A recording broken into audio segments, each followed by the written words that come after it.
Assalamualaikum warahmatullahi wabarakatuh. Halo guys, bertemu lagi dengan saya Dewi Nurtani dalam pelajaran ekonomi.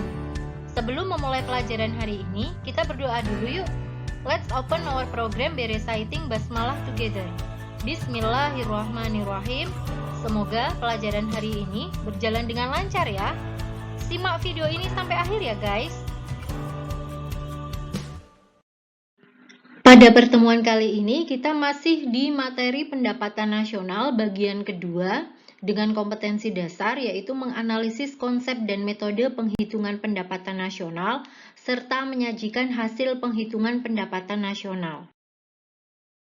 Adapun hal yang akan kita pelajari pada pertemuan kali ini adalah menghitung besarnya pendapatan nasional menggunakan metode produksi, metode pendapatan, dan metode pengeluaran. Kita mulai dari metode yang pertama, yaitu metode produksi. Kegiatan produksi itu kan kegiatan yang menciptakan nilai tambah atau value add. Nah, jadi pada penghitungan menggunakan pendekatan produksi itu hanya mencakup penghitungan nilai tambah pada setiap sektor produksi. Penghitungan menggunakan metode produksi menggunakan rumus seperti ini. Harga barang pertama dikali jumlah barang yang pertama, P itu price, harga, Q itu quantity, jumlah barang. Kemudian ditambah dengan harga barang yang kedua kali jumlah barang yang kedua. Dan seterusnya, berapa jumlah barang yang dihasilkan oleh suatu negara tersebut. Jadi ini tak hingga, atau jumlahnya disesuaikan dengan jumlah produksi dari suatu negara tersebut. Ini misalnya contoh saja nih, contoh saja tabel penghitungan dari satu produk aja, yaitu produk baju. Nah, misalnya seperti ini. Kapas harganya 12.000. Maka karena kapas ini adalah produk awal, nilai tambahnya masih kita hitung penuh, 12.000. Nah, kapas yang dihasilkan misalnya 10, maka 12 kali 10, P kali Q, 120.000. 12 kali 10. Kemudian kapas kan dipintal menjadi benang. Nah, benang harganya 16.000. Ketika benang itu yang terjual 10, tidak harga benang 16.000 kali 10, tapi nilai tambahnya saja. 12 ke 16, karena benang ini berasal dari kapas, maka nilai tambahnya aja. 12 menjadi 16, nilai tambahnya itu 4.000. Maka yang dihitung hanya 4.000 kali 10. Maka nilai tambahnya sebesar 40.000 aja. Kemudian kain. Kain itu berasal dari benang. Benang diolah menjadi kain, harga kain 26.000. Maka nilai tambahnya, harga untuk kain, nilai tambahnya hanya selisih dari 16.000 dan 26.000, yaitu 10.000. Maka jika jumlah kain itu 10, maka yang dihitung adalah 10.000 kali 10, tidak 26.000. Maka ketemu 100.000, 10.000 kali 10.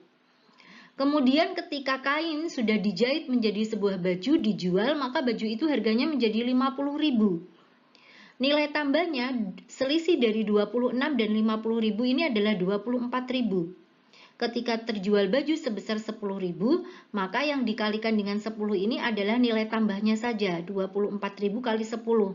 Maka ketemu 240.000. Maka untuk mencari besaran P1 kali Q1 dari produk baju saja itu hasilnya sebesar 500.000 ya. Jadi tidak harga ini dikali ini, tapi nilai tambahnya. Jadi untuk produk baju yang dihitung adalah tambahan nilainya, nilai tambah. Kalau dihitung satu persatu nanti jumlahnya akan banyak. Nah, jadi seperti itu. Ini contoh aja tabel penghitungan pendapatan produk baju. Ini contoh satu saja, P1 kali Q1. Nanti bisa diteruskan produk apa lagi, P2 kali Q2, dan ditambahkan begitu selanjutnya, sesuai dengan jumlah produksi dari negara tersebut. Nah, yang kedua yaitu metode pendapatan. Menghitung pendapatan nasional dengan pendekatan pendapatan ini dilakukan dengan cara mengumpulkan data pendapatan yang diterima oleh RTK atau rumah tangga konsumen. Masih ingat nggak pelajaran kelas 10 tentang circular flow diagram? Nah, di situ kan ada yang namanya faktor produksi. Faktor produksi itu yang memiliki adalah RTK, rumah tangga konsumen. faktor produksi itu ketika RTK menyerahkan faktor produksi, maka dia akan mendapatkan pendapatan atau balas jasa. Balas jasa dari faktor produksi yang diserahkan, yang berupa sewa, upah, bunga, dan laba usaha. Masih ingat ya, sewa itu ketika RTK menyerahkan apa? SDA, sumber daya alam. Upah, ini ketika RTK menyerahkan SDM, faktor produksi berupa SDM. Bunga adalah balas jasa ketika RTK menyerahkan faktor produksi berupa modal. Sedangkan laba usaha adalah balas jasa ketika rumah tangga konsumen itu menyerahkan kewirausahaan. Nah, itu jadi balas jasanya berupa sewa, upah, bunga, dan laba usaha.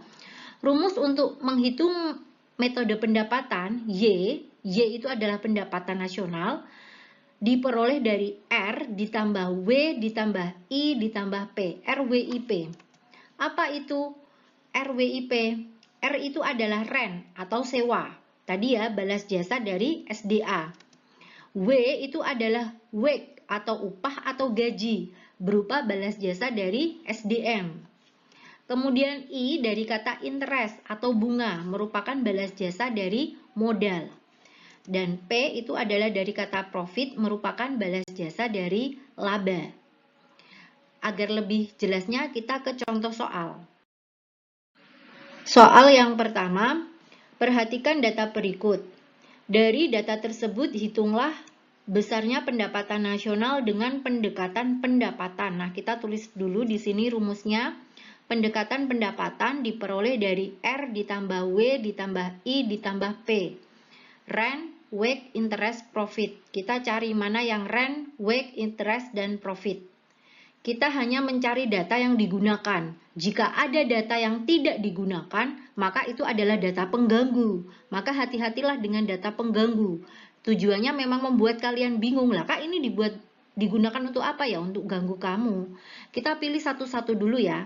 R atau rent atau sewa. Kita cari yang berhubungan dengan sewa. Nah, ini pendapatan sewa 280 sudah ketemu. Selanjutnya wage atau upah atau gaji. Nah, ini upah atau gaji 250.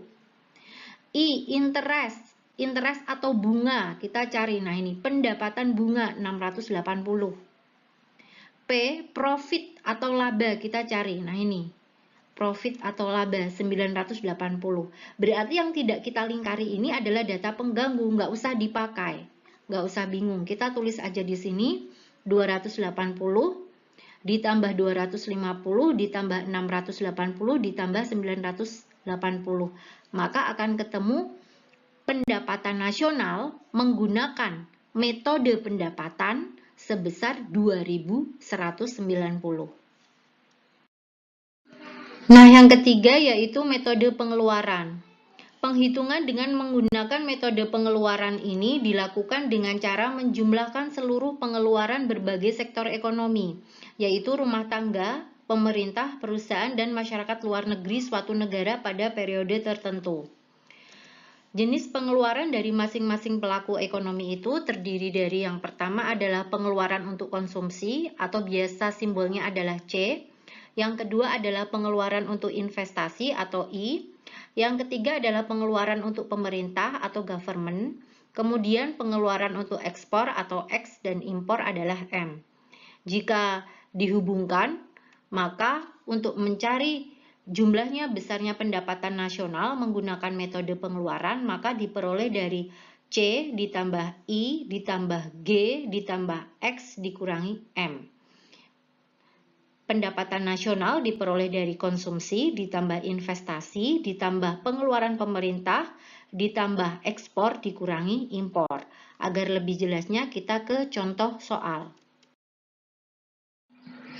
Nah, ini soalnya. Perhatikan data berikut. Dari data tersebut, hitunglah pendapatan nasional dengan pendekatan pengeluaran. Nah, saya tulis di sini rumusnya.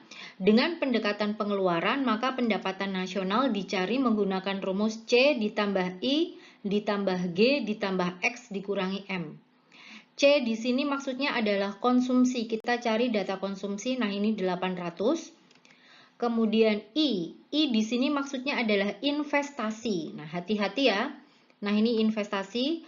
I kalau pada pendekatan pengeluaran itu investasi, sedangkan I pada metode pendapatan itu adalah interest atau bunga. Jadi I pada metode pengeluaran ini yang dimaksud adalah investasi. G selanjutnya, G adalah pengeluaran pemerintah, government. Nah, 620 ketemu. X ini adalah ekspor, kita cari data ekspor. Nah, ini 200. Kemudian M di sini adalah impor. Nah, ini data impor 500. Sudah ketemu semua angkanya, tinggal kita pindahkan ke sini. 800 ditambah 600 ditambah 620 ditambah 200 dikurangi 500, hasilnya adalah 1720. Nah, ini berarti besarnya pendapatan nasional menggunakan metode pengeluaran. Jadi intinya, kalian harus mengidentifikasi data apa sih yang dibutuhkan. Jika metode pengeluaran itu data apa saja, jika metode pendapatan data apa saja yang dibutuhkan. Jadi kalian harus pinter-pinter mengidentifikasi. Seperti itu ya. Terima kasih sudah menyimak video ini sampai akhir. Let's close our program by reciting hamdalah together. Alhamdulillahirabbil alamin. Semoga pelajaran hari ini bermanfaat ya. Wassalamualaikum warahmatullahi wabarakatuh. Salam equilibrium.